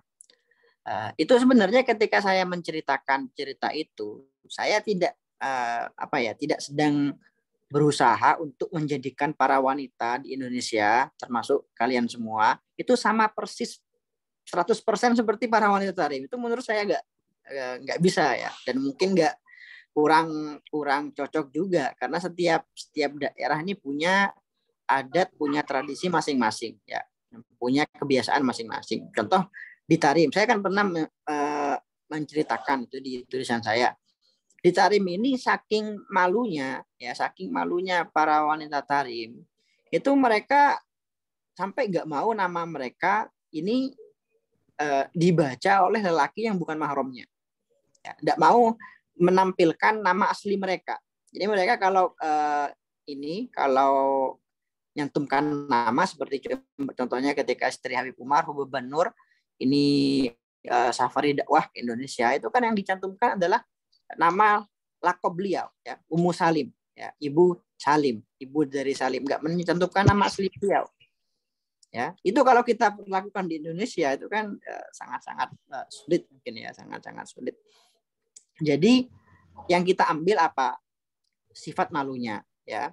Tentunya sifat malu itu di Tarim mungkin ada tarafnya sendiri, di Indonesia ini juga ada tarafnya sendiri. Nah, kalau Anda sekarang ada di lingkungan yang sedang tidak bersahabat mungkin ya, mungkin ada di lingkungan yang di situ di sekitar kalian ada banyak sekali fitnah, ada banyak sekali godaan yang membuat tadi dikatakan oleh penanya iman kita naik turun ya, iman kita naik turun.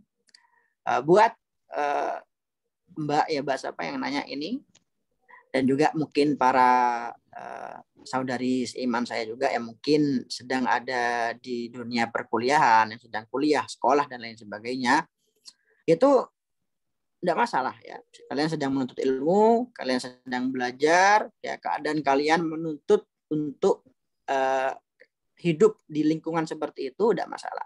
Yang penting kalian semua wajib tetap ya menjaga batasan-batasan yang telah ditentukan dalam agama kita ya. Dan tentunya kalian lebih tahu ya bagaimana cara menjaga batasan itu ya, bagaimana caranya agar kita ini tidak terpengaruh dengan lingkungan yang negatif. Dan yang lebih utama dari itu semua adalah yang sering dikatakan oleh Habib Umar bin Hafid hafizahullah taala ya, jangan pernah menyerah berusaha untuk menjadi orang baik ya. Seburuk-buruknya kita, sebobrok-bobroknya kita, jangan pernah berhenti berusaha menjadi orang baik ya. Jadi saya pernah menjawab pertanyaan, apa itu sih wanita solehah? Siapa itu sih wanita solehah? Wanita solehah ini bukan wanita yang nggak punya dosa sama sekali, bukan wanita yang nggak pernah bermaksiat sama sekali, bukan ya.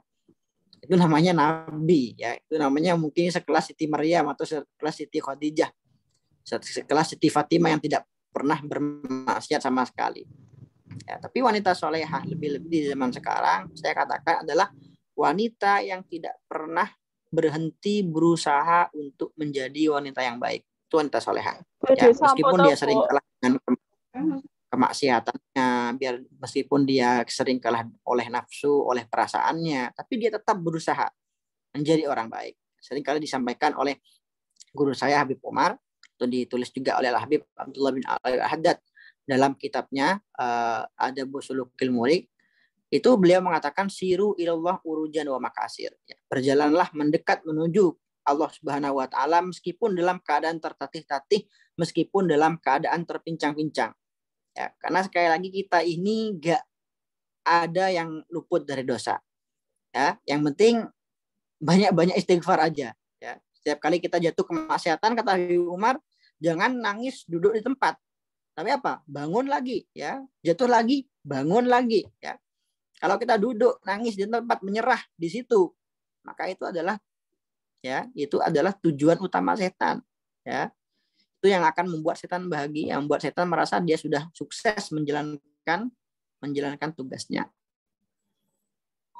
Jadi itu yang menurut saya penting. Dan sekali lagi ketika Anda ada di dunia perkuliahan dan lain sebagainya, tetap tanamkan sifat muraqabah ya, sifat bahwa kita ini selalu diawasi oleh Allah Subhanahu wa taala, kita ini selalu dipandang oleh Allah Subhanahu wa taala.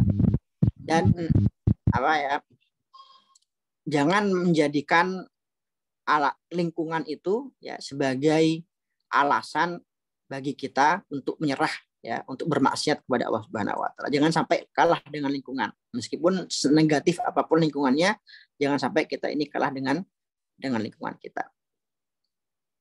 Mungkin itu yang bisa saya sampaikan. Oke, ada juga ini yang pernah disampaikan juga oleh Habib Umar. Habib Umar itu pernah ditanya, ya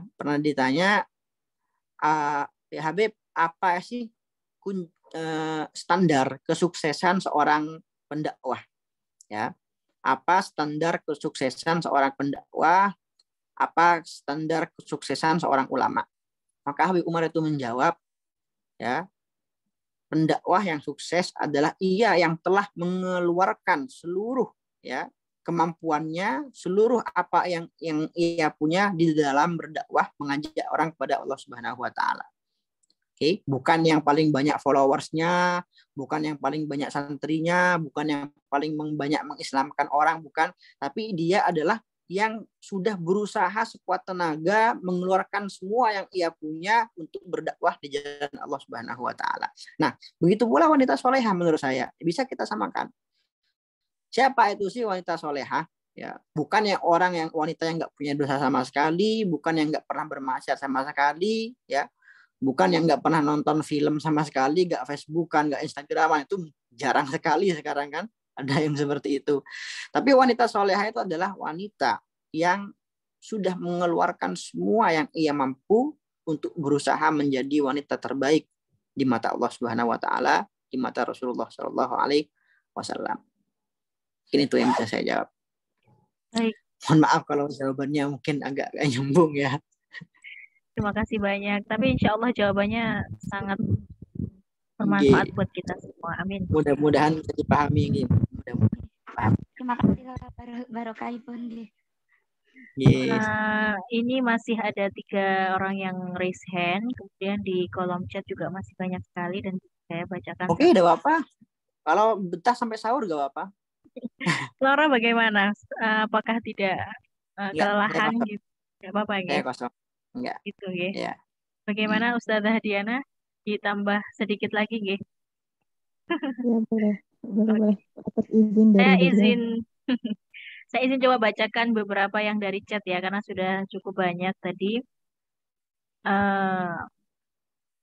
Assalamualaikum Laura, mohon maaf mau nanya, mungkin agak di luar topik. Kalau misal kita baca rotib, sedangkan lagi halangan bacaan Fatihah, kemudian kulhunya 3 tadi itu, apakah diganti dengan yang lain? Oke. Dari Kak Novi Dayanti. Kalau apa ya Rabbi Karim, kalau memang ingin mengikuti pendapat yang lebih berhati-hati, itu seperti di Darul Zahra, setahu saya ya, nanti saya tanyakan lagi ke adik saya yang pernah ada di sana, itu katanya di Darul Zahra itu Habib Umar sangat ketat sekali ya dalam urusan baca Quran, atau meskipun itu murojaah ya, bagi para penghafal Quran, para wanita penghafal Quran, itu beliau punya pendapat kalau haid tinggalkan Al-Quran ya.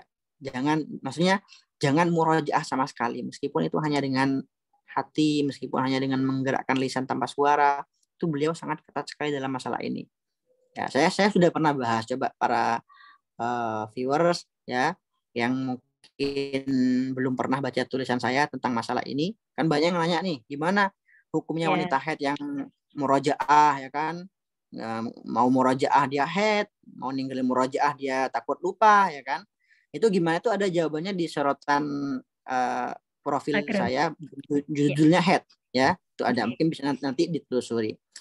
Nah, saya pernah dengar itu ketika rotib ya, yang seharusnya itu baca Fatihah habis rotib itu kan ya, itu mereka ganti dengan zikir subhanallah alhamdulillah wala ilaha illallah Allahu akbar, seperti itu. Nah, tapi hukumnya seperti apa sih? Hukumnya seperti apa? Sebagian ulama mengatakan kalau kita membaca rotib, mungkin membaca tahlil atau wirid-wirid yang lain yang di dalamnya itu ada bacaan Al-Qur'annya, ya. Bagaimana hukumnya bagi wanita haid? Itu boleh jika diniati zikir. Oke, boleh jika diniati zikir, dan memang itu memang zikir kan, rotib ya, wirid itu kan tahlil, itu kan semuanya adalah memang zikir. Jadi boleh menurut sebagian ulama membaca wirid atau rotib yang di dalamnya ada Al-Qur'annya, ada ayat-ayat Al-Qur'annya jika diniati untuk zikir. Seperti itu. Oke, ada satu lagi dari Kak Masnya. Assalamualaikum, mau tanya Laura, kalau masih punya sholat kodok, apa boleh sholat tarawih? Apa boleh sholat tarawih dan rawatibnya diganti dengan sholat kodok atau bagaimana? Itu sudah oke. Buat Mbak penanya ini mungkin bisa lihat di sorotan profil saya tentang fikih Ramadan. Ini kalau kita ikut pendapat yang ketat, dan ini pendapat mayoritas dalam mazhab Syafi'i, itu mengatakan nggak boleh sholat sunnah selama masih punya tanggungan sholat kodok, selama masih punya hutang sholat kodok. Nah, tapi ini menurut sebagian ulama seperti Al-Habib Abdullah bin Alawi Al-Haddad, itu beliau mengatakan lah nggak segitunya lah ya, nggak segitunya. Kalau nanti orang kalau mau tobat mikir-mikir ya, kalau ada syarat seperti itu ya kan, harus sholat setiap hari kecuali waktunya, itu kalau kita ikut pendapat ini ya, maka kita nggak boleh beraktivitas apapun selain kodok sholat. Pokoknya harus fokus kodok sholat ya. Jangan kecuali waktu untuk makan, untuk minum, untuk tidur, untuk istirahat itu boleh. Tapi selain itu nggak boleh ya. Mau ini nggak boleh, mau itu nggak boleh, harus fokus untuk kodok sholat. Nah, tapi kata Habib Abdullah bin Alawi Al-Haddad, nggak seharusnya seketat itulah ya. Agama ini mudah ya, kalau mau sholat tarawih silahkan, mau sholat sunnah silahkan ya. Kodoknya sebisanya saja. Makanya ada yang menawarkan di situ, kata saya dengar dari satu guru saya di Tarim, kalau memang bagi yang punya kodok banyak, ini siasati kalau habis sholat zuhur kodok zuhur ya 4 rakaat, habis sholat asar kodok asar 4 rakaat, habis sholat maghrib kodok maghrib 3 rakaat, seperti itu ya, sampai nanti dia akhirnya sampai di taraf di mana dia yakin dia sudah tidak punya hutang kodok puasa lagi. Itu bisa nanti dibaca di sorotan profil saya di Fikih Ramadan 1 atau Fikih Ramadan 2. Itu sudah saya bahas panjang lebar masalah sholat tarawih bagi orang yang masih punya hutang puasa. Oke, terima kasih Flora. Nanti teman-teman bisa cek ya di sorotan ya. Itu ada sekitar 100 lebih pertanyaan tentang bulan Ramadan. Itu di Fikih Ramadan itu saya punya ada Fikih Ramadan 1, ada sorotan Fikih Ramadan yang kedua. Oke, terima kasih banyak Flora. Karena saya baca sekilas di kolom komentar itu pertanyaannya cukup mirip dan beberapa sudah terjawab. Jadi saya kembali ke teman-teman yang sudah raise hand. Kak Yuli, silakan.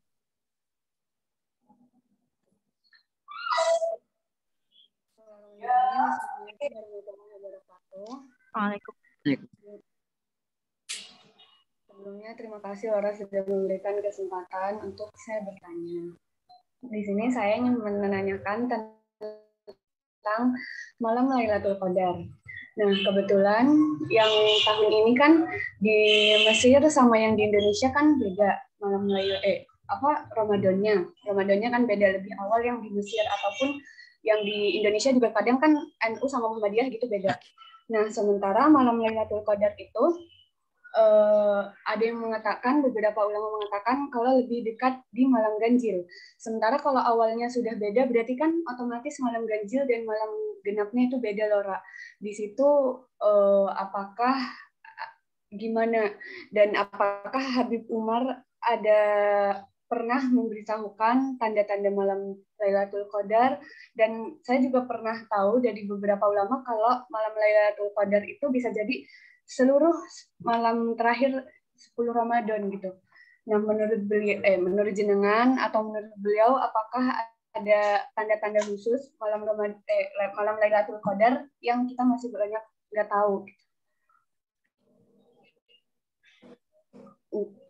Cukup sekian Laura pertanyaannya. Terima kasih. Baik, silahkan Laura. Oke, jadi seperti ini. Malam Lailatul Qadar itu yang kita sepakati ya, itu jatuh pada malam hari. Jelas ya. Jadi mulai dari waktu maghrib sampai salamun hiya hatta matla'il fajar, sampai terbitnya fajar. Nah, waktu maghrib dan sampai terbitnya fajar itu kan di setiap negara itu kan beda, ya kan? Nah, berarti itu di setiap negara itu punya Lailatul Qadarnya masing-masing. Ya, setiap negara yang beda matla itu punya Lailatul Qadarnya masing-masing. Karena waktunya juga berbeda. Tapi yang jelas wallahu alam itu misalkan tahun-tahun ini nih. Tahun ini malam Lailatul Qadarnya jatuh pada malam 27 misalkan, seperti itu. Ya berarti di setiap negara seperti itu pada malam 27. Dan ini menarik sekali ya, menarik sekali. Kemarin saya juga baca salah satu tulisan dari guru saya, Kiai Haji Abdul Ghafur Maimun. Beliau mengatakan ini fenomena unik. Ini Ramadan, awal Ramadan beda, terus Lebaran beda. Ini cuma ditemukan di negara kita. Coba bayangkan. Bahkan ya para WNI, ya para penduduk Indonesia, orang-orang Indonesia yang ada di Mekah, yang ada di Mesir, juga seperti Mbak penanya ini ada nggak di sana itu Lebaran versi NU, versi Muhammadiyah? Nggak ada kan? Nggak ada. Ya, semuanya ikut pemerintah, ya kan? Semuanya sepakat ikut pemerintah. Lah masa gini loh, logikanya seperti ini. Masa pemerintahnya orang lain aja diikuti, pemerintah sendiri nggak diikuti? Itu kan lucu seperti itu. Ya, itu kan aneh. Makanya WNI itu di Saudi nggak ada yang beda. Lebarannya nggak ada yang beda. Di Mesir nggak ada yang beda. Di Indonesia aja. Ya, mereka ini Lebarannya beda, awal puasanya juga beda kadang ya. Ada yang Senin, ada yang Selasa dan lain sebagainya. Untuk tanda-tanda Lailatul Qadar itu disebutkan oleh Rasulullah SAW dalam sebagian hadis bahwa Lailatul Qadar ini merupakan malam yang tenang, ya, tidak terlalu dingin, juga tidak terlalu panas, dan matahari di pagi hari malam Lailatul Qadar itu cahayanya redup. Ya, mengapa? Karena saking banyaknya malaikat yang naik ke atas langit. Karena para malaikat yang turun pada malam Lailatul Qadar dipimpin oleh malaikat Jibril itu jumlahnya lebih banyak dari bebatuan. Ya, jadi makhluk Allah Subhanahu Wa Taala yang paling banyak yang ada di dunia ini yang diciptakan oleh Allah Subhanahu Wa Taala itu adalah malaikat. Ya, jumlahnya paling banyak. Nah, pada malam Lailatul Qadar itu malaikat memenuhi bumi ya sampai jumlahnya lebih banyak daripada bebatuan. Memang ada sebagian ulama yang punya kaidah seperti Imam Ghazali ya atau seperti Imam Syadzili yang mengatakan jika awal Ramadan hari Selasa maka Lailatul Qadarnya jatuh malam sekian. Jika hari Rabu malam Lailatul Qadarnya sekian. Tapi menurut saya sekali lagi itu bukan memastikan ya, itu hanya sekedar prediksi ya. Contohnya seperti tahun ini ya kan, tahun ini awal Ramadan di negara kita hari Selasa. Itu yang Ghazali mengatakan hari Ahad ya, hari Ahad. Ya. Itu Imam Ghazali mengatakan jika Ramadan dimulai dari hari Ahad, maka Lailatul Qadar akan jatuh pada malam 29. Ya. Apakah itu berarti nanti kita malam 29 fokus ibadah, selain itu kita mager aja, HP-HP-an, Instagraman, enggak ya. Itu untuk berhati-hati mungkin ya. Bisa, tapi untuk memastikan itu memang Lailatul Qadar di malam itu, no ya. Karena apa? Karena di Lailatul Qadar ini ya, Lailatul Qadar ini pendapat para ulama banyak sekali ya. Ada pendapat Abdullah bin Abbas, beliau mengatakan pasti malam 27. Ada pendapat ulama yang lain mengatakan pasti malam 21. Ada yang pendapat lain pasti malam 23 ya. Juga Imam Ghazali punya kaidah sendiri. Imam Syadzili punya teori sendiri. Ini menurut saya hikmahnya Allah Subhanahu Wa Taala sampai kapanpun akan menjadikan Lailatul Qadar ini sebagai sebuah misteri. Akan menjadikan Lailatul Qadar ini ada sebuah rahasia yang tidak diketahui oleh siapapun kecuali oleh orang-orang yang dipilih oleh Allah Subhanahu Wa Taala. Ya.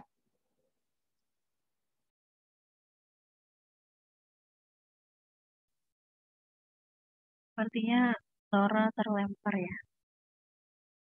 Teman-teman, supaya tidak terlalu larut, kita nanti akan akhiri di 20 lebih 20 ya. Kita tutup dengan doa.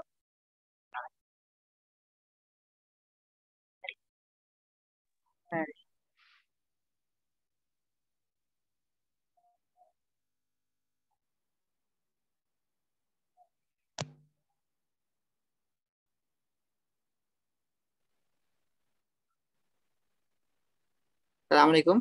Waalaikumsalam. Maaf baru telepon sama istri, nggak tahu lagi ngeleh. Oke, jadi jawaban saya ya intinya seperti ini. Lailatul Qadar itu memang seakan-akan Allah Subhanahu Wa Taala menginginkan sampai kapanpun akan menjadi sebuah rahasia ya. Agar apa? Agar kita tetap bersemangat untuk mencari Lailatul Qadar di setiap malam bulan Ramadan, khususnya pada setiap malam di 10 malam terakhir. Mungkin itu yang bisa saya. Laura juga teman-teman, mungkin ini berikutnya adalah pertanyaan terakhir ya, mengingat sudah cukup larut. Kami silakan kepada Kak Kamelia sebagai pertanyaan terakhir. Mohon maaf untuk teman-teman yang lain, mungkin bisa di lain pertemuan ya. Silakan. Buat teman-teman yang lain bisa nanya di DM aja, gak apa-apa. Nah, itu. Nah, iya ya, saya ingin menyampaikan di sini buat mbak-mbak yang hadir di meeting Zoom kali ini. Kalau nanya di DM nggak dijawab, jangan nyerah di situ aja. DM lagi gak apa? Ya karena kadang ya mungkin masih belum rezekinya. Kadang saya tuh ada waktu nyantai, saya suka sering buka DM satu persatu, meskipun nggak bisa jawab satu persatu, ya. Dan juga jangan baper ya kalau misalkan nanya 1 kali gak dijawab, oh berarti saya dicuekin ya? Enggak gitu ya. Itu saya baca aja enggak. Gimana saya mau nyuekin? Saya baca aja enggak sempat seperti itu loh, maksudnya. Jadi jangan sampai menyimpulkan, oh ini Lora Ismail sombong nih, Lora Ismail ini cuek nih ya. Orang nanya enggak pernah dijawab ya. Bukannya enggak mau jawab, tapi kalau jenengan jadi saya ya, kalau antum ini jadi saya, coba itu DM yang masuk bukan cuma ratusan, Ribuan. mungkin udah hampir 1000. Mohon maaf kalau ada yang selama ini nanya di DM nggak sempat saya jawab, jangan menyerah sampai di situ. Ya, mungkin aja suatu ketika saya dapat hidayah untuk jawab DM-nya penjenengan. Siapa tahu. Jadi di DM terus nggak apa-apa ya, Lora? Gak apa, kejar terus sampai dapat. Kejar terus teman-teman. Baik, silakan Kak Kamelia untuk penanya terakhir malam hari ini ya. Assalamualaikum warahmatullahi wabarakatuh. Waalaikumsalam. Sebelumnya terima kasih atas waktunya. Jadi begini, berdasarkan pengalaman serta cerita Lora mengenai masyhurnya Ramadan di Tarim, pertanyaan saya, bagaimana cara kami yang lingkungannya sendiri kurang mendukung agar bisa memaknai Ramadan di Tarim, memaknai Ramadan seperti di Kota Tarim. Terima kasih. Oke. Jadi seperti ini. Langkah pertama ya, kita ini di bulan Ramadan harus punya sangu, harus punya bekal. Nah, salah satu bekalnya itu apa? Itu mengetahui bagaimana cara para ulama di dalam menghadapi bulan Ramadan. Ya, salah satunya adalah dengan acara Zoom ini ya, yang salah satu tujuannya adalah bagaimana kita ini bisa meniru para ulama, khususnya ya pada kajian kali ini kita membahas bagaimana cara para ulama Tarim dalam beribadah di bulan Ramadan. Ya. Tujuannya apa? Tujuannya biar kita bisa meniru, ya tujuannya biar kita bisa menteladani. Nah, kemudian yang kedua, agar kita tidak terpengaruh dengan lingkungan, kita harus punya target. Ya, sebelum masuk bulan puasa, kita itu harus punya target. Ya, misalkan kita punya target bulan puasa kali ini saya mau hatam Quran 1 kali. Dan kita harus buat jadwal khusus biar waktu kita nggak lewat begitu saja. Misalkan jam sekian, jam habis tarawih sampai jam sekian saya mau ngaji Quran. Kemudian dari mulai jam sekian sampai jam sekian saya mau nyari ilmu di sosial media misalkan. Pokoknya kebaikan itu kita kasih waktu ya. Agar apa? Karena agar waktu kita tidak ada yang terlewat sedikit pun di dalam hal-hal yang tidak ada faedahnya. Dan ini yang paling penting, yang sering kali kita alami, saya sudah sering mengatakan, sering kita alami ya, di bulan Ramadan ini misalkan kita punya semangat nih, ibadah mau baca Quran habis tarawih ya, punya semangat ibadah mau baca Quran habis tarawih 2 juz. Ini kan sering kan kita ketika udah baca setengah juz, udah nafsu udah ngajak, udah ya, ini udah setengah juz sudah lumayan daripada enggak sama sekali, kan itu seperti itu kan sering ya kan. Nggak sampai 2 juz, baru setengah juz, baru 1 juz, udah ngajak mager ya, udah ngajak rebahan. Ya. Itu godaan nafsu ya. Sekali lagi jangan mengkambing hitamkan setan. Karena kita ketahui setan itu di bulan Ramadan lagi di karantina ya kan. Nggak tahu di swab dulu apa di PCR dulu, nggak tahu, Allah alam ya. Yang jelas setan itu di bulan Ramadan di karantina. Kalau kita buat salah ya, jangan nyalahkan setan. Makanya kan kalau ada yang nanya ke saya, katanya setan di bulan Ramadan ini di penjara, di karantina. Kok masih banyak orang yang bermaksiat di bulan Ramadan? Ini saya jawab karena karena sekarang ini banyak manusia yang lebih setan dari setan. Ya. Banyak manusia yang lebih setan dari setan. Nah, jadi untuk mensiasati nafsu, ya, agar nafsu kita ini nggak ngajak kita ke keburukan terus, ya, agar nafsu ini nggak manja, ya, nggak manja mau ngajak maksiat terus, ngajak hal-hal yang nggak berfaedah terus. Saya pernah menawarkan satu solusi. Ayolah, misalkan baca Quran, ya, baca Quran ini kalau ingin kita sampai ke target. Kita punya target mau ngaji habis tarawih 2 juz. Kalau kita mau sampai ke target, ya, baca Quran itu kita nazari, ya. Caranya kita nazari. Mengapa kok seperti itu? Karena seperti ini, Mbak. Kalau tidak kita nazari, baca Quran ini hukumnya apa? Sunnah kan? Ya. Baca Quran itu gak wajib. Baca Quran ini hukumnya sunnah. Ketika kita baca Quran, nah nafsu kita ngajak kita, udah berhenti aja, ya. Udahan dulu. Mau baca Quran itu sunnah kok, nggak wajib. Kan seperti itu. Kata nafsu kita, ya. Nah, tapi ketika baca Quran ini dinazari, baca Quran yang awalnya ini jadi sunnah, sekarang jadi wajib. Nafsu ini ketika mengajak kita untuk meninggalkannya akan berpikir 1000 kali nafsu kita, ya. Nah, kenapa? Kalau sekarang kita gak baca Quran yang sudah dinazari, ya, jatuhnya nanti ke dosa, ya. Jatuhnya nanti perbuatan ini perbuatan yang maksiat. Tuh. Jadi menazari perbuatan yang akan kita lakukan. Itu salah satu contoh, salah satu cara agar kita bisa menambah motivasi kita dalam melakukan sebuah kebaikan.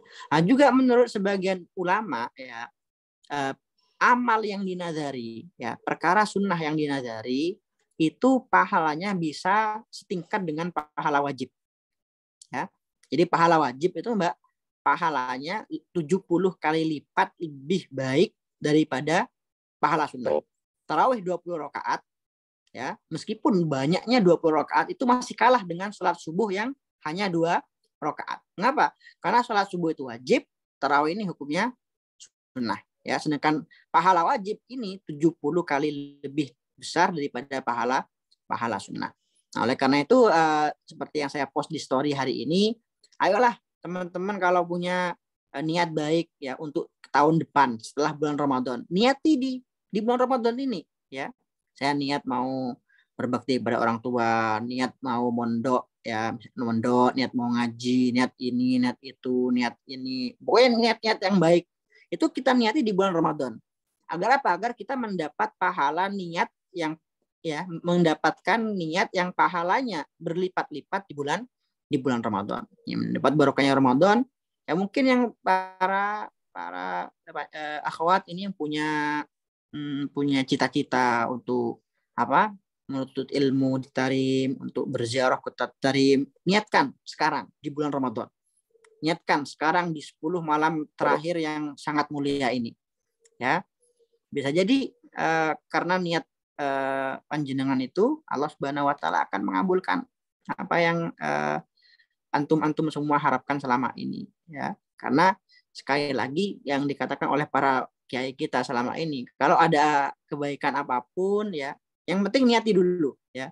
Yang penting niati dulu. Urusan itu bisa atau nggak bisanya, masuk akal nggak masuk akal itu urusan belakang, ya. Yang penting kita punya niat dulu, ya. Kita punya niat, kita punya cita-cita, kita punya keinginan, kita gantungkan kepada Allah Subhanahu wa taala. Karena sekali lagi dikatakan oleh Al-Imam Al-Junaid, man fataha baban min abwabin niyah al-hasanah, barang siapa yang membuka satu pintu dari pintu niat kebaikan, ya, fatahallahu lahu sab'ina baban min abwabit taufik, maka Allah Subhanahu wa taala akan membukakan baginya 70 pintu pertolongan Allah Subhanahu wa taala. Jadi yang penting niati dulu, urusan bisa nggak bisanya itu nanti Allah, ya.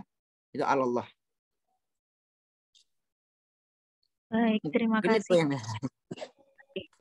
Terima kasih banyak Lora Ismail. Kita sudah sampai di penghujung acara. Terima kasih banyak atas paparan dan juga jawaban dari pertanyaan-pertanyaan yang luar biasa banyak dan insya Allah bermanfaat untuk semua, baik penanya maupun teman yang lain. Amin.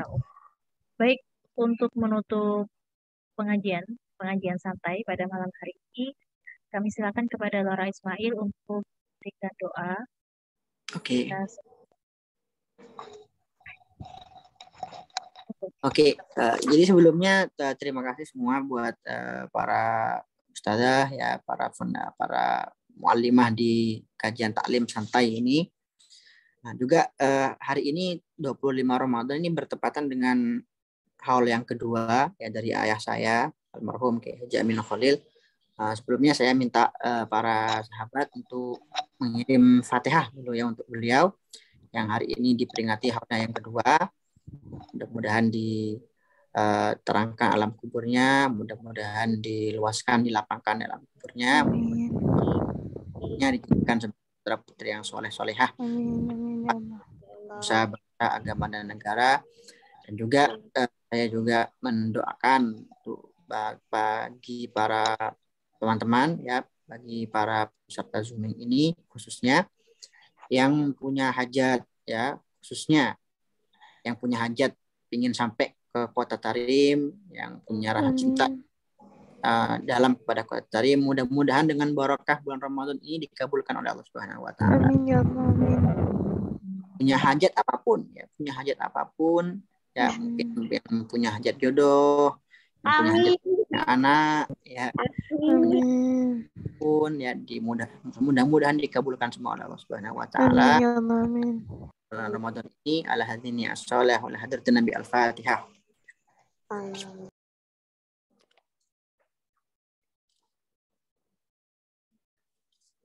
Itu sekian dari saya, mohon maaf jika ada salah kata atau salah ucap. Sekian, assalamualaikum warahmatullahi wabarakatuh. Waalaikumsalam warahmatullahi wabarakatuh. Mohon maaf Flora. Ya. Ini teman-teman ingin berfoto bersama. Oke. Betul. Teman-teman bisa dibuka semua.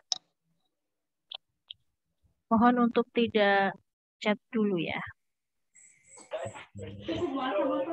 Oke, saya akan hitung. Di sini ada 10 slide. Jadi saya hitung satu persatu. Berapa kali? 10 ini agak cepet kok, Laura. Oke. Siap-siap ya semuanya. 1, 2. Ini ada gayanya nggak? Ya, silakan gayanya.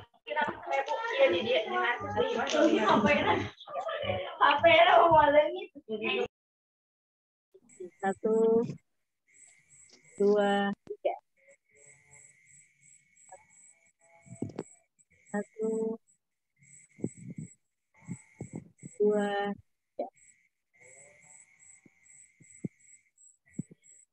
2 lagi ya. 1, 2.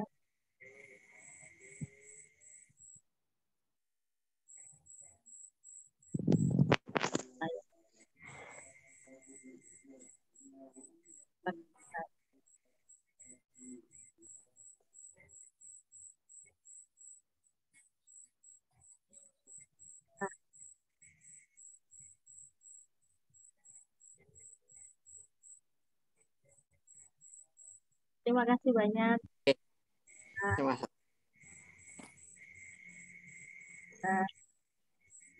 Makan.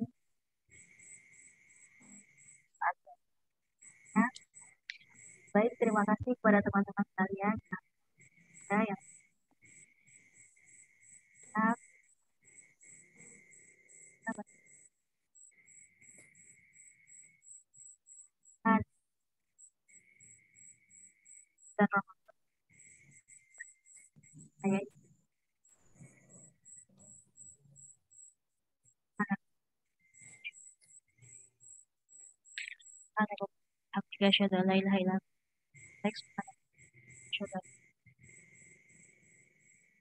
Ihdinas siratal mustaqim. Akhirul kalam. Maaf apabila ada salah kata maupun perbuatan. Saya mewakili teman-teman dari Taklim Santai mengucapkan terima kasih sebanyak-banyaknya. Mohon maaf sebesar-besarnya juga apabila ada salah kata atau khilaf. Akhir kata, hidayah, haridwal inayah. Assalamualaikum warahmatullahi wabarakatuh. Waalaikumsalam warahmatullahi wabarakatuh.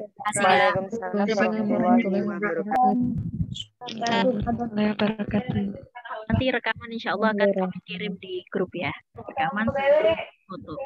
Terima kasih.